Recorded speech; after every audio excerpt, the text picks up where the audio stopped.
ہمارے چینل میں خوش آمدید۔ چلیں شروع کرتے ہیں آج کی کہانی۔ جوانی میں انسان باپ کو تنقیدی نگاہ سے دیکھتا رہتا ہے، جیسے باپ کو ہمارے مسائل، تکلیفوں یا ضرورتوں کا احساس ہی نہیں، یہ نئے دور کے تقاضوں کو نہیں سمجھتا۔ کبھی کبھی ہم اپنے باپ کا موازنہ بھی کرنا شروع کر دیتے ہیں۔ اتنی محنت ہمارے باپ نے کی ہوتی، بچت کی ہوتی، کچھ بنایا ہوتا تو آج ہم بھی فلاں کی طرح عالی شان گھر گاڑی میں گھوم رہے ہوتے۔ کہاں ہو، کب آؤ گے، زیادہ دیر نہ کرنا جیسے سوالات انتہائی فضول اور فالتو سے لگتے ہیں۔ سویٹر تو پہنا ہے، کچھ اور بھی پہن لو، سردی بہت ہے۔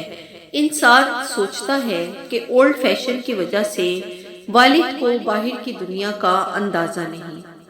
اکثر اولادیں اپنے باپ کو ایک ہی معیار پر پرکھتی ہیں، گھر، گاڑی، پلاٹ، بینک بیلنس، کاروبار، اور اپنی ناکامیوں کو باپ کے کھاتے میں ڈال کر خود سرخرو ہو جاتے ہیں۔ ہمارے پاس بھی کچھ ہوتا تو آج ہم بھی اچھے اسکول میں پڑھتے، کاروبار کرتے۔ اس میں شک نہیں، اولاد کے لیے آئیڈیل بھی ان کا باپ ہی ہوتا ہے، لیکن کچھ باتیں جوانی میں سمجھ نہیں آتی یا ہم سمجھنے کی کوشش نہیں کرتے، اس لیے کہ ہمارے سامنے وقت کی ضرورت ہوتی ہے، دنیا سے مقابلے کا بھوت سوار ہوتا ہے، جلد سے جلد سب کچھ پانے کی جستجو میں ہم کچھ کھو بھی رہے ہوتے ہیں جس کا احساس بہت دیر کے بعد ہوتا ہے۔ بہت سی اولادیں وقتی محرومیوں کا پہلا ذمہ دار اپنے باپ کو قرار دے کر ہر چیز سے بری ذمہ ہو جاتی ہیں۔ وقت گزر جاتا ہے، اچھا بھی برا بھی، اور اتنی تیزی سے گزرتا ہے کہ انسان پلک جھپکتے ماضی کی کہانیوں کو اپنے ارد گرد منڈلاتے دیکھنا شروع کر دیتا ہے۔ جوانی، پڑھائی، نوکری، شادی، اولاد، اور پھر وہی سٹیج، وہی کردار جو نبھاتے ہوئے ہر لمحہ اپنے باپ کا چہرہ آنکھوں کے سامنے آ کر باپ کی ہر سوچ، احساس، فکر، پریشانی، شرمندگی اور اذیت کو ہم پر کھول کر رکھ دیتا ہے۔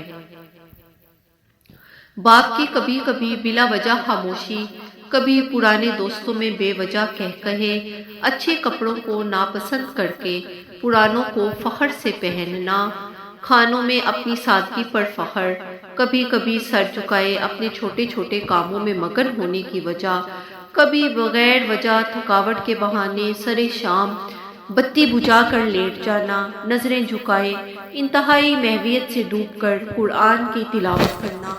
سمجھ تو آنا شروع ہو جاتا ہے، لیکن بہت دیر بعد، جب ہم خود راتوں کو جاگ کر دوسرے شہروں میں گئے بچوں پر آیت الکرسی کے دائرے پھونکتے ہیں، جب ہم سردی میں وضو کرتے ہوئے اچانک سوچتے ہیں، پوچھ ہی لیں بیٹا آپ کے ہاں گرم پانی آتا ہے، جب قہر کی گرمی میں روم کولر کی خنک ہوا بدن کو چھوتی ہے تو پہلا احساس جو دل و دماغ میں ہلچل سی مچاتا ہے وہ کہیں اولاد گرمی میں تو نہیں بیٹھی، جوان اولاد کے مستقبل، شادیوں کی فکر، ہزار تانے بانے جوڑتا باپ، تھک ہار کر اللہ اور اس کے پاک کلام میں پناہ ڈھونڈتا ہے، تب یاد آتا ہے ہمارا باپ بھی ایک ایک حرف، ایک ایک آیت پر رک کر بچوں کی سلامتی، خوشی، بہتر مستقبل کی دعائیں ہی کرتا ہوگا۔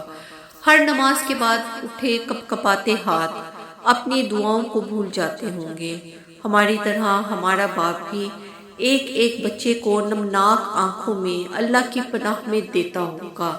سرے شام کبھی کبھی کمرے کی بتی بجھا کر اس فکر کی آگ میں جلتا ہوگا کہ میں نے اپنی اولاد کے لیے بہت کم کیا۔ اولاد کو باپ بہت دیر سے یاد آتا ہے، اتنی دیر سے کہ ہم اسے چھونے، محسوس کرنے، اس کی ہر تلخی، اذیت، فکر کا ازالہ کرنے سے محروم ہو جاتے ہیں۔ یہ ایک عجیب احساس ہے جو وقت کے بعد اپنی اصل شکل میں ہمیں بے چین ضرور کرتا ہے، لیکن یہ حقیقتیں جن پر وقت پر عیاں ہو جائیں وہی خوش قسمت اولادیں ہیں۔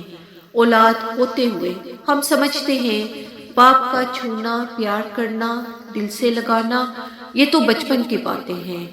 باپ بن کر آنکھیں بھیگ جاتی ہیں۔ پتہ نہیں باپ نے کتنی دفعہ دل ہی دل میں ہمیں چھاتی سے لگانے کو بازو کھولے ہوں گے، پیار کے لیے اس کے ہونٹ تڑپے ہوں گے، اور ہماری بے باک جوانیوں نے اسے یہ موقع نہیں دیا ہوگا۔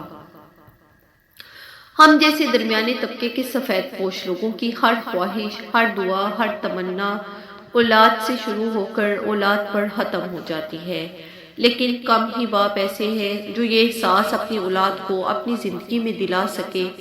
یہ ایک چھپا میٹھا میٹھا درد ہے جو باپ اپنے ساتھ لے جاتا ہے۔ اولاد کے لیے بہت کچھ کر کے بھی کچھ نہ کر سکنے کی ایک خواہش آخری وقت تک ایک باپ کو بے چین رکھتی ہے، اور یہ سب بہت شدت سے محسوس ہوتا ہے جب ہم باپ بنتے ہیں، بڑھاپے کی دہلیز پر قدم رکھتے ہیں تو باپ کے دل کا حال جیسے قدرت ہمارے دلوں میں منتقل کر دیتی ہے۔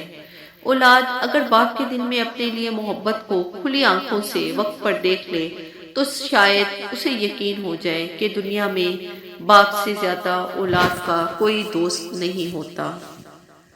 آپ کو ہماری کہانیاں پسند آئیں تو سبسکرائب کرنا مت بھولیے گا۔ چینل کو سبسکرائب کیجیے اور لائک کیجیے، اور اپنی قیمتی رائے کا اظہار کمنٹس میں ضرور کیجیے۔ شکریہ۔